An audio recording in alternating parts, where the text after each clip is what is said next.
All right, everybody. I apologize for not being able to upload a video yesterday after the match. I had other priorities.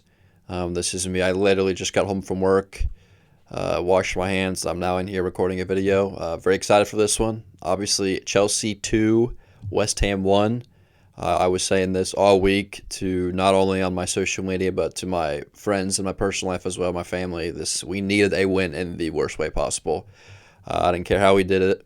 With Bournemouth, Newcastle, Manchester City, Aston Villa all losing in the same weekend. That's ridiculous. We had to capitalize, and thankfully we did. Big 3 points. We now find ourselves fourth in the table, 2 points ahead of Manchester City. Obviously, I don't want to say it's hard to believe with the start of the season we had, but our recent run of form, it's like one win, two draws, and three losses or something like that before last night's match. So yeah, massive win. In terms of the game, I thought the first half was one of the worst halves of football we played all season. I actually think that it was very poor from everybody. Uh, it was honestly a very frustrating half to watch as well. With all the attacking talent we had, we lacked creativity. Now it doesn't help when a team's, all 10 players behind the ball. That was pretty frustrating. Five at the back, etc. But um, overall, thought the path was very poor. Levi Colwill, what a player. He's going to be an unbelievable player. He's still so young, which I think people realize. For center back, he is very young. Obviously makes a massive mistake leading to Jared Bowen's goal. I thought what was more frustrating was that he was trying to complain for a foul. I was like, oh, maybe there was something to foul. I didn't think there was live, but watching the replay when they showed it, I was like, what is he even on about? Yeah, no, you can't back that mistake. That was a really bad mistake. He just blindly passed the ball back to Philip Jurgensen, and you just can't do that. Jared Bowen, great finish. He's a great player. He's going to finish those. And he hasn't played in like a month and a half. You just knew he was going to start against Chelsea and score it. Well, it happened. Other than that, though, Levi Colwill, if you deep the stats, he was like 14 to 16 in his duels. I thought Levi Colwill had a very good game. Line breaking passes, etc. What Enzo Maresca asks him to do is hard for any center back to do, let alone a very young center back. But overall, I saw Levi was getting some pretty harsh criticism online, which criticism's fine, but I think people were looking at the mistake way too much. The mistake shouldn't happen. He said in his Instagram post, but I think he had a much better game than people think. Um, Madueke and Jadon Sancho in the first half. Noni, first 20 minutes, I believe, had a very good chance. I thought it went in. That's trademark Noni. I thought he did everything right, just couldn't get the finish, unfortunately. Jadon also had a very good chance in the first half, just couldn't find the back of the net. Overall, we've been saying this for weeks now. Those two can be much better. We expect a lot from those two, especially Chelsea wingers, and how good we know they can be. I thought they did not play very well yesterday. Could be better. Nicolas Jackson, it's hard, man.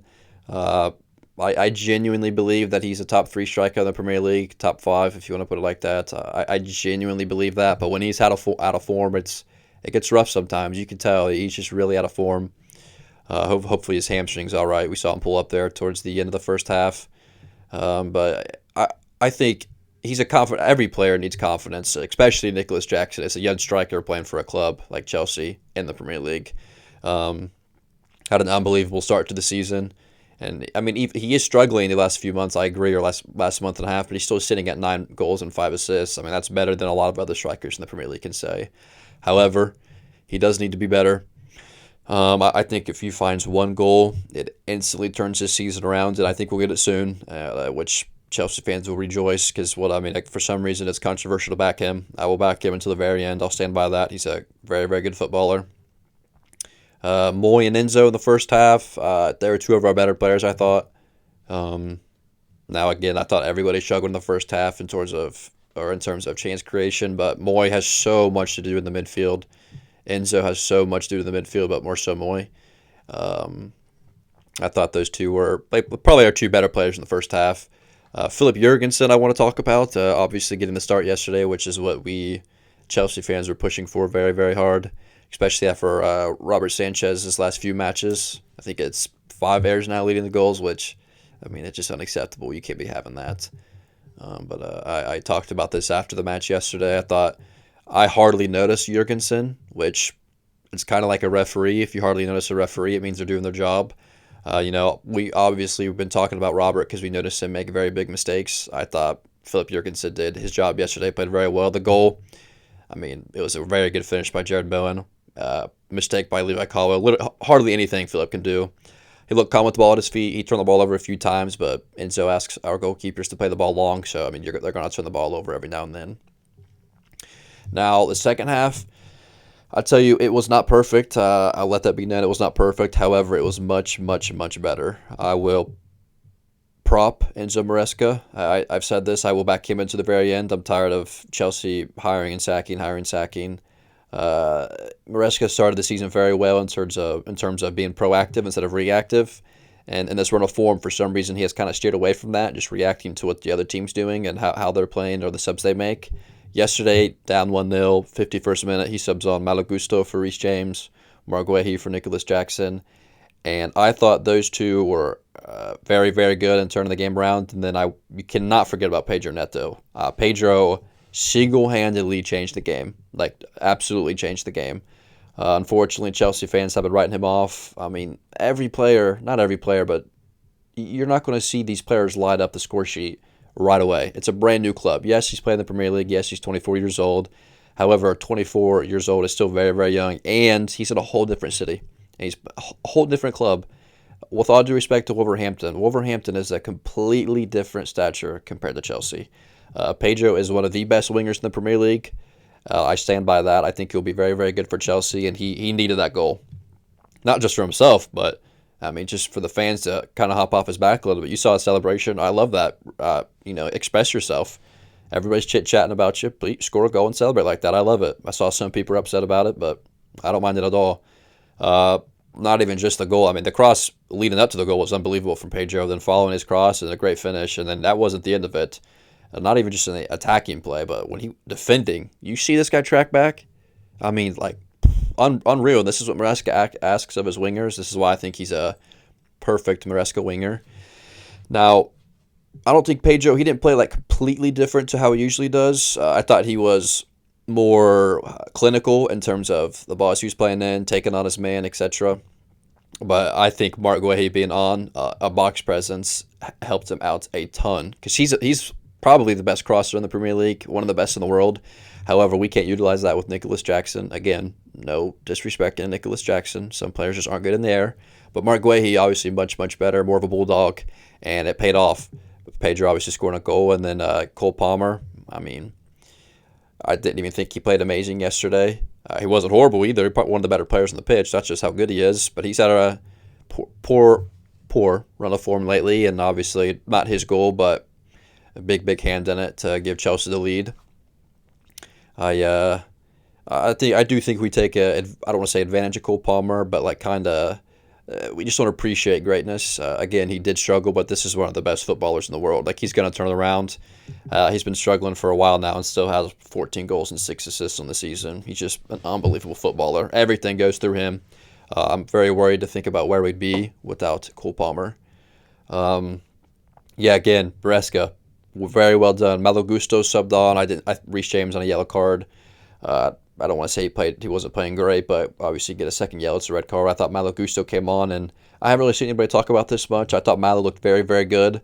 What a season he had last year. It was always going to be hard to follow that up. He has struggled this season, no way around it. But I thought yesterday was a very good step in the right direction. I thought he looked very, very, very good. Malo Gusto, Mark Guehi, and Pedro Neto. Well done, Maresca. Those three were excellent. Obviously, Nkunku coming on as well. I thought Cristo wasn't amazing. Wasn't as good as he can be, but I thought this was also a step in the right direction in terms of, okay, if he can keep this up. I saw some people saying he didn't play great. Again, he didn't play anywhere near where he can, but I thought he looked much better in the position he was playing yesterday than playing in at the 9. Obviously, Maresca said a few days ago in an interview with a reporter and said, yeah, you guys expect to see Mark Guehi more this season. So, and he, man of his word, said them on very early. And Guehi, one of my favorite players to watch, genuinely. He's young, he cares, he's hungry. This guy's always smiling on the pitch, which is something that I can appreciate. You can just tell he loves playing for Chelsea Football Club. I just think, I don't know if he should start in the Premier League. Maybe in our FA Cup tie against Brighton here, maybe we could see Mark Guehi start. I just think Nicolas Jackson just needs a little break. I don't want to say a wake-up call, but he knows he needs to step up, and I think he will. Just be patient with him, please. But yeah, Mark Guehi, absolutely deserving of more minutes. Philip Jurgensen, absolutely deserving of more minutes. He should start for the foreseeable future, in my opinion. I was a little worried, not worried, but we're up 2-1. You win, you're top 4, 2 points clear. We need this win badly. I love Trevor Chalobah. I've said that, but I was not expecting Enzo to sub on Trevor Chalobah and then back 5. But he was trying to hold on to the lead. I appreciate that. Yeah, overall, massive win. Not a great performance, but it's a massive, massive win. This is a step in the right direction for a young team. We needed this. Moy and Maresca said after the game, yeah, we needed this in the worst way possible, and I agree. I do think, match against Brighton against the FA Cup, hopefully we can win and build momentum again. I do think this could be start of an unbeaten streak. We need one. I'm very excited. In terms of what's next, hopefully, I don't know. I've already mentioned, I think I want to see Guehi against Brighton. I want to see Jurgensen against Brighton. I haven't even talked about Cucurella. This guy is the best left back in the world. He hasn't even been himself these last few matches, but he's unbelievable. I'm not even gonna hate on him at all about what he does in the final third. We can't expect him to do. I mean, he's a defender, but he finds himself in very, very good positions, and that's not just luck. That's for a reason. He's a very, very high IQ player. A lot of grit, a lot of tenacity. This guy he's so funny because I feel like something is always happening to him in these matches, in the box, on corner kicks. He's getting tackled, etc. Hair pulled. One of my favorite players. He cares about it. He plays for the badge. He knows what it's like. Yeah, keep an eye out for another video here the next few days. Maybe tomorrow. Maybe today. I'm not sure yet. But I am going to talk about our January transfer window. Very eventful. All things considered, it was very, very eventful there towards the end. So I hope you all are doing well and staying safe. And please leave any feedback below. Thank you.